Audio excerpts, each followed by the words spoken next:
it's big, but I think it's a very good question because it's a phrase we at Shelter Cymru use all the time in lots of different settings. But to my mind, that's sort of the purpose of it. What housing emergency is it's our attempt to capture the depth, the breadth, and the urgency of all the different issues that people face in housing and homelessness right now. So I always describe it as, if you were looking across a board of warning lights at the minute for the housing system, virtually every single one of them would be flashing red, whether that is rising private rents, availability of social housing, levels of homelessness, lots of flashing red lights.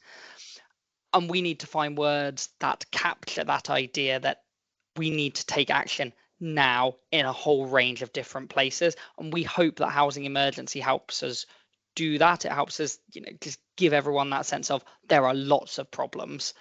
They are all urgent, and just drive the sense of that among people, and particularly among politicians. So that's why we use the phrase housing emergency, and we try to use it everywhere and anywhere we can, so that it really gets into people's heads and that this is a shared understanding. What we don't want that to be is a Shelter Cymru phrase. It should be a phrase that is ubiquitous across the housing and homelessness sector in Wales.